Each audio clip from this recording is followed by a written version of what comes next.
I was so surprised by the first Happy Death Day and just as surprised by this one, but in a totally different way. Most likely spoilers ahead. Hey, I'm Amy and welcome back. Before we jump into this, if you want to see me transform into this amazingly, probably really bad on camera, it does not look the best in the viewfinder. If you want to see me transform into this recreation of Tree from Happy Death Day and Happy Death Day to you can check out a post on my Patreon. It's going to be up there probably tomorrow around 11 a.m. Pacific. $10 and up patrons. It's one of my favorite videos to film for Patreon, and it's one of my more popular ones. It's really fun when I do these transformations, and then you get a look in the pre-production to making these videos. But anyways, besides all that shameless self-promotion, let's talk about Happy Death Day and Happy Death Day to you. Happy Death Day I watched on Friday the 13th, back in October of 2017, and I did not want to go see it because I saw all the trailers and I was like, they totally gave away who the killer was going to be, and I was so bad about it, but I decided to go see it anyways. I did a video on it. If you want to check out, it's going to be linked up there, and I was pleasantly surprised by it. I actually will hasten to say I loved it. When I did the review, though, I don't remember exactly everything that I said, but from my records, I gave it a Netflix, which I honestly take that back. I ordered it last night on Blu-ray. I said I would probably not order this movie on Blu-ray or really watch it again unless it's on Netflix, but I have watched it so many times when it has come up on TV because I see it on there and I automatically flip to it. It's not like I have nothing else to watch, I'm gonna watch this. It's on, I'm watching it. I love it so much. It's so good and it totally surprised me. But today, that's not what we're here for. We're here to talk about the second one, Happy Death Day to You, and I was very surprised by it, but in a totally different respect because the trailers, in a quick spoiler-free-ish as I can get review, the trailers show you most of what the trailers show you is within the first 30 minutes of this movie, and then some of the kills to Tree later on, and they don't really give you a full look at what this movie is going to be, which I absolutely loved. I was so there for it. There are some downsides to that though, because I had some issues with the way that this film was paced. It took multiple turns, which I was okay with, and in the end, it just felt like it ended a couple times too many. It took too long to get to where it was needing to go. So I was just like, okay, it's dragging on a little bit. It's only an hour and 40 minutes, but it felt a little bit longer just because it kept feeling like it was ending so many times. And there is one more thing before I kind of start getting into spoilers, is the fact that the first one was kind of like a Groundhog Day romantic comedy mixed in with a horror, and this one, I'm not going to spoil the genre, but it is a horror mixed in with something totally and completely different, still with that comedy aspect and the horror aspect, but it's just not as horror to me as the first one was. The first one was a romantic comedy with a lot of horror elements. This one is a totally different genre with a tiny bit of horror elements and maybe some of that romantic comedy thrown in there as well. I'm not going to spoil the genre for you because someone had told me before I went to go see this that they had a theory that each one was going to be a different genre. So if there is a third one, I'm really stoked for that too. I don't know where else they could go with this. I feel like the keep going back in time or like reliving the same day thing is going to get a little bit old if we have a third one. So hopefully they'll put a different genre on that third one that'll really step it up, change it, and give it a new flavor. They kind of did that with this one, which was really, really fun, and I really liked it, but I don't know how much else they will be able to do if they make anymore in this series. And one last thing is Jessica Roth. She is amazing. She made the first movie what it was. She made this movie what it was. This series would not be, like, these films would not be as great without Jessica Roth. She is A+. I love her so much. So now a little bit of spoilers. If you have seen this, keep watching. If you have not, stop. Do not pass go. Do not collect $100 or $200, whatever it is. I haven't played Monopoly in a while. Go watch, if you have not seen Happy Death Day, go watch Happy Death Day. If you have not seen Happy Death Day 2, go watch it because there will be spoilers from this point on. Okay, are they all gone? Let's talk spoilers because I got a lot to say about this. Okay, so I really loved the fact that it had the Back to the Future 2 vibe to it, the alternate universe kind of thing. It's super fun. Back to the Future, the trilogy of Back to the Future is one of my favorite trilogies in the world. I grew up watching it. It's one of my dad's favorite films.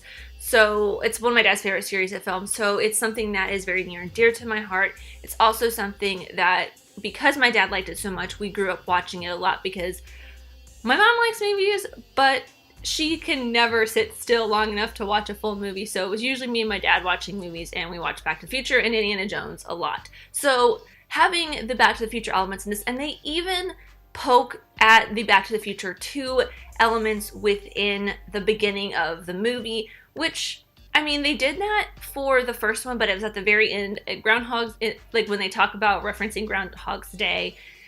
And I mean, yes, I love that because we all know I love a good bit of meta humor. And I just wish that they kind of pushed it to maybe later within the film, just like they did with the Groundhog's Day reference.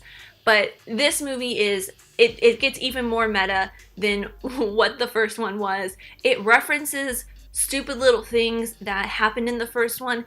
There are some bits where they renege on what happened in the first one, but then they come back around and close that loop, pun intended, because they do talk about closing loops in this one.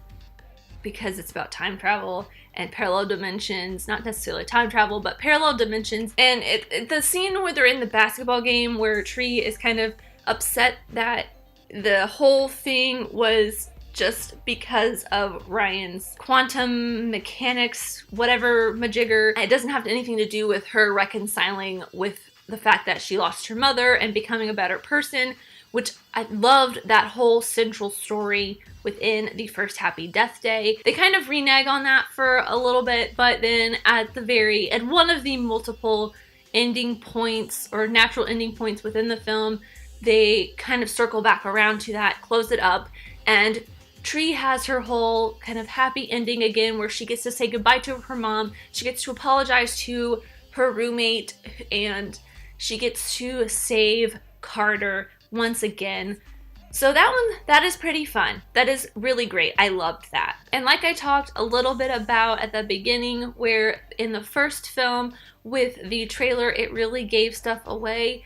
At the beginning of this, because it jumps right into Ryan kind of reliving the same day over the same way that Tree did, you can guess who the killer is going to be. It's going to be Ryan closing his own loop, but you don't think about the fact that there's going to be parallel dimensions because of the quantum mechanics thing. And I didn't realize until the very end that the Universal logo at the beginning kind of spelled this out for us by kind of coming into itself 3 times. And you think, oh, it's just like the movie keeps having the same day repeat over and over again, so the logo is repeating over and over again. But no, it's alternate dimensions. So if you watch closer, there's probably going to be subtle differences between all 3 of the logos at the beginning. It's also something that I definitely want to watch this film again, because I had started looking super close at things in the first 30 minutes, but then once it kept going, there was so much happening that I kind of forgot to double check to see if I was looking at all the details within the frame, because watching the first one, it really made you think and look at all of the frames and gather all the information so you know who the killer is. But with this one, you don't really get that chance to, because there is so much happening, and this is where I do have some issues with the story pacing. Because there is so much happening there, she just keeps resetting so they can figure out the the formula that they need to get this thing working. I don't remember what it's called. It has some scientific name, but it also has a nickname, and I totally forget what that is. Because there was so much happening within the film, you kind of forget some little details like that. Like, I don't even remember the name of Ryan's friends. Ryan, if you don't know, is Carter's roommate, who, if you don't know, is the guy from the last one that Tree falls in love with. There's so many things happening that it's like the pacing of it is a little off, but the kills in this are amazing. They're so much fun. They get even more creative than the previous one, mostly because somebody is not killing Tree, it's her killing herself to reset the day. And it leading into that is the killers. And I say killers plural because there are two. You do not... The killer, like the introduction and how you figure out who the killer is just, it's tacked on at the end, and I really did not like it. It was kind of dumb. And I feel like in this alternate dimension that Tree's in, that she's trying to get herself out of, it's just something that is for that, and it would have happened whether she was there or not. So it was just kind of looped in there at the end. It felt a little disconnected, but I don't think it really was anything, had to do anything with that. It was mostly just about Tree becoming a better person again, but also grappling with the fear of losing her mom again, the fear of losing Carter, and just being happy with the life that she has, even though she wants everything. She literally says, I can't have it all, and she can't, because she has to realize that in her old life that she had, that was her life, and the life she's in the alternate dimension is somebody else's life, because everything is totally different.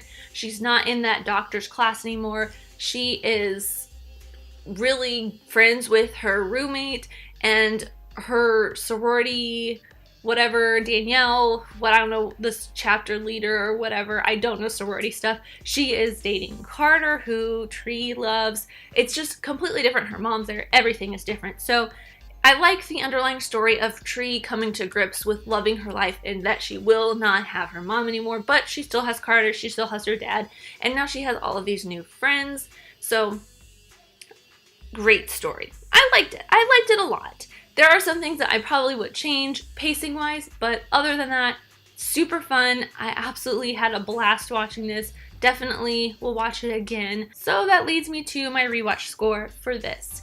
If I were to give this a number score, it would be like a 3.5, 4 out of 5, but rewatch score is definitely collection. I am obsessed with this movie. It's so good. I mean, it's not like a perfect movie, but it's so much fun, and I will watch this over and over again, and I cannot wait to get the first Happy Death Day so I can watch that without having to wait for it to come on FX or whatever, AMC, whatever it's coming on. So definitely check this out if you like the first one. If you have not seen either of them, check both of them out. I don't know why you are here watching this unless maybe I put a time code in of when the rewatch scores. Okay, but anyways, let me know your thoughts if you have seen Happy Death Day to you. Let me know your thoughts in the comments down below. Which one did you like? Did you like the first one better than the second one? Do you think the second one was better? Let me know. I would love to know in the comments down below. And if you did not like either of them, let me know, because I don't know anybody who does not like either of these movies. So thank you guys so much for watching. I really truly do appreciate every single one of you. Let me know who you're in the comments down below, and let's be friends. If you enjoyed this, leave a like and subscribe if you're new, because I love talking about these movies, TV shows, filmmaking, film history, all that fun stuff. And I'll see you next time. Bye!